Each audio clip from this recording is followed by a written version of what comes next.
RLD को समझ नहीं आ रहा है क्या? मैं आ रहा हूँ अनामिका और चलो नहीं आपके पास, उसके बाद क्या आपको समझ नहीं है, दिख नहीं रहा आपको? आपके सामने है। नहीं, आपको क्या लगता है कि हमारी गणित इतनी कमजोर है कि हमें 80-20 की राजनीति समझ में नहीं आती है? या आपको क्या लगता है कि हम नौसिखिया है राजनीति में? परंतु आपको ये समझना पड़ेगा कि हमारे लिए भगवान राम आस्था का विषय है और भारतीय जनता पार्टी के लिए नहीं है। नहीं, बिल्कुल आप कह रहे हैं हमारे लिए भी, इनके लिए भी आस्था का विषय, इनके लिए भी आस्था का विषय है, पर भारतीय जनता पार्टी के लिए वो राजनीति का विषय है। अच्छा, प्रभु और भक्त के बीच में बिचौलियों की क्या जरूरत है? मुझे आज तक समझ में नहीं आता है। एक बात मुझे समझ में नहीं आ रही है, एक बार भारतीय जनता पार्टी भूल करके इनकी भावनाओं को तो देखिए, भारतीयों की भावनाओं का तो सम्मान कीजिए। आप बार बार भारतीय जनता पार्टी पर क्यों आ जाते हैं? बार बार भारतीय जनता पार्टी पर जनता से ही पूछ लेते हैं। Anamika, over to you. ओ ना, आप जोश देख सकते हैं ऐश्वर्या पीछे किस तरीके से, लेकिन लोग पीछे से बोलने आ रहे हैं। हाँ, कहिए क्या कहना है? राम हमारे आस्था नहीं, राम हमारे भगवान है। और भगवान नहीं, हमारे प्राण है। प्राण है। आ रहे यहाँ कुछ कह रहे हैं। हाँ, बोलिए। आराम से आप लोग थोड़ा पीछे हो जाइए। कांग्रेस के जो वक्ता बैठे हुए हैं, मेरा उनसे हाथ जोड़ के निवेदन है, पीछे होना पड़ेगा कि ये अयोध्या की दशा नहीं है। पूरा भारत, पूरा विश्व इस प्रकार। और मैं इस चैनल के माध्यम से सर 1 मिनट और बात कर रहा हूं। ये रिकॉर्ड कर लीजिए, चुनाव भी आने वाला है, जिस प्रकार कांग्रेस और अन्य दल ये काम कर रहे हैं विपक्ष के। उत्तर प्रदेश में 80 की 80 सीट भारतीय जनता पार्टी लेके जाएगी। ये आपको तो अनामिका, आपको तो जनता कह रही है भाई 80 से 80 बाबा लेके जा रहे हैं। देखिए, राम हमारे आस्था के केंद्र है, हमारे राजनीति के विषय नहीं है। हमने जब राम को अपने एजेंडे में लिया, आपके ऊपर इल्जाम यही लगाता है ना विपक्ष। सबसे पहले देखिए, विपक्ष का काम है इल्जाम लगाना। हमको समर्थन क्यों मिल रहा? समर्थन इस नाते मिल रहा कि सबसे पहले राम को अपने घोषणा पत्र में हमने लिया, एजेंडे में हमने लिया, कार सेवा हमने की, जेल हम गए, लाठी उत्तर प्रदेश की जनता और देश की हिंदू जनता ने खाया, प्राण हिंदू जनता ने दिया, जेल हम गए, राम मंदिर बनाने का रास्ता हमने प्रशस्त किया।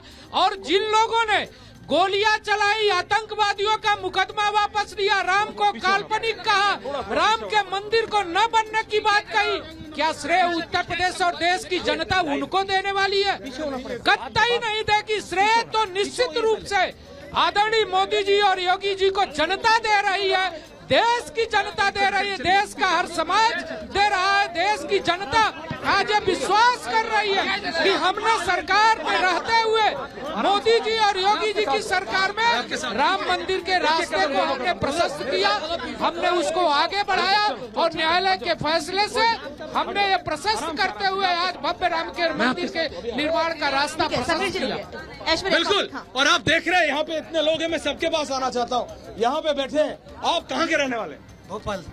भोपाल से यहाँ आए हैं। ये आप देख लीजिए प्रोफेसर साहब, भोपाल से यहाँ चल के आए, क्यों आए हैं? मैं ऐसे पूछता हूँ, वैसे तो ये बोलेंगे क्या बेवकूफी भरा सवाल है, क्यों आए? प्रभु श्री राम से मिलने आए।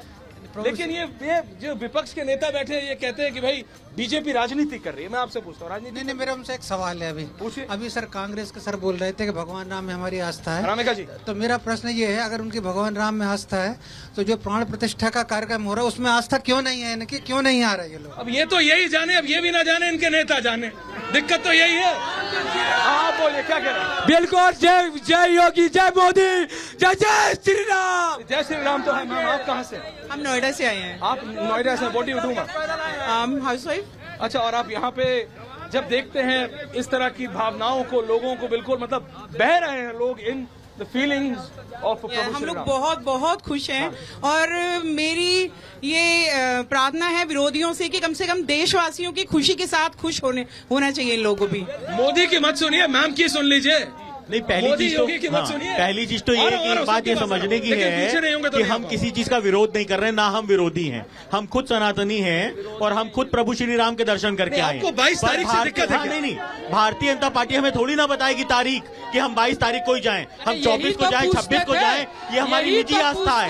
ये भक्त और प्रभु के बीच में बिचौलियों का क्या काम है? प्रोफेसर साहब, आ रहा हूँ प्रोफेसर साहब कुछ बोलना चाह रहे हैं। आ रहा हूँ दादा। देखिए ये कह रहे हैं कि हमको आप तारीख क्यों? यार आप यही तो पूछते थे। सही कहा इन्होंने, ये पूछते थे कि अब कब आप मंदिर बनाओगे।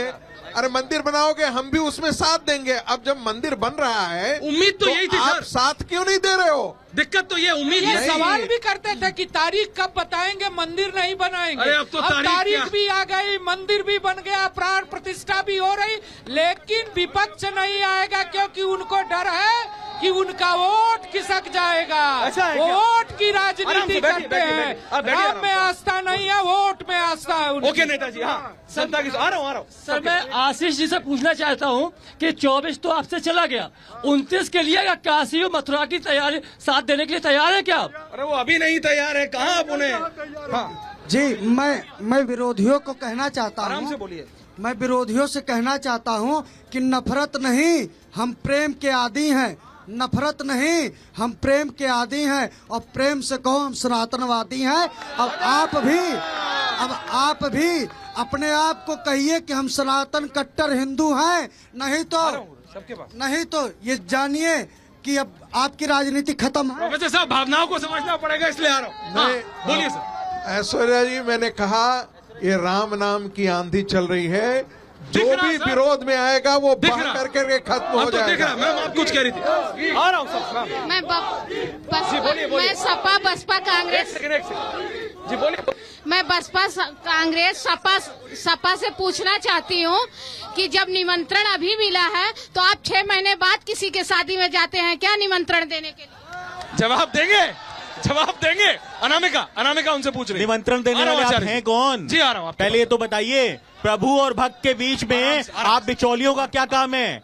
आप कौन है निमंत्रण देने वाले जो आप हमें निमंत्रण देंगे? आचार्य जी, प्रभु श्री राम पे हमारी आस्था है, हम जब चाहेंगे तब आएंगे। बस प्लीज अब आप देख लीजिए, आप ये सोच देख लीजिए, एक सम्मानीय महिला प्रश्न कर रही हैं, किसी पार्टी का उन्होंने नाम नहीं लिया है, लेकिन पार्टी का नाम ना लेने के बाद भी महिला को बिचौलिया घोषित कर दिया। ये है राम विरोधी, ये है वास्तविकता में राम का विरोध। तो सबसे पहले मैं कहना चाहता हूं, आज भी धर्म की आवाज को समझ लीजिए, आज भी पब्लिक की आवाज समझ लीजिए, नहीं तो श्री रामचरितमानस में लिखा होते आचार्य जी तो ये नहीं कहते कि मैं कल आऊंगा, परसों आऊंगा।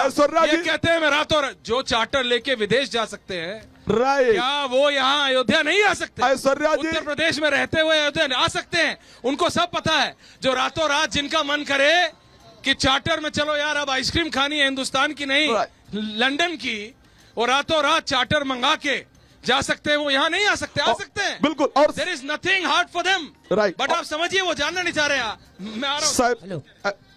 मेरा क्वेश्चन उन लोगों से है जो प्राण प्रतिष्ठा के महोत्सव को, भव्य महोत्सव का बहिष्कार कर रहे हैं, कि मथुरा विवाद में वो कहाँ खड़े हैं? कहाँ है वो? क्या वो सुप्रीम कोर्ट की साइंटिफिक रिसर्च को, सर्वे को सपोर्ट करते हैं या उसके अगेंस्ट हैं? कांग्रेस पार्टी अपने समय में जब सुप्रीम कोर्ट में रामलला का मुकदमा चल रहा था तो साल भर में एक बार तारीख डलवाती थी ताकि फैसला ज्यादा समय में आए, और भारतीय जनता पार्टी की सरकार आई तो प्रतिदिन सुनवाई हुई, इसलिए रामलला का फैसला जल्दी आया। नेताजी ये जनता है, ये सब जानती है, जनता को बेवकूफ नहीं ना बनाइएगा। कोर्ट की तारीख भी कांग्रेस पार्टी और भाजपा पार्टी लगाती है क्या? कोर्ट की तारीख तो कम से कम कोर्ट के हिसाब से निर्णय होने दीजिए ना। तो कोर्ट की तारीख तो मुझे नहीं लगता कि कोई पर आप उनकी बात समझे कि नहीं? आप उनका इशारा समझे ना, उन्होंने साफ साफ बोला और वो किसी पार्टी के नहीं। हाँ नेताजी ये बोलिए। इशारा इस नाते नहीं समझ सकते कि इनके मन में चोर है। भारतीय जनता पार्टी की सरकार आने के बाद हमने ASI से सर्वे करा के जो साक्ष्य कहते हैं कि हम प्रस्तुत भगवान किया, राम को लाएं, क्या उनका अस्तित्व है भगवान राम को लाने का? क्या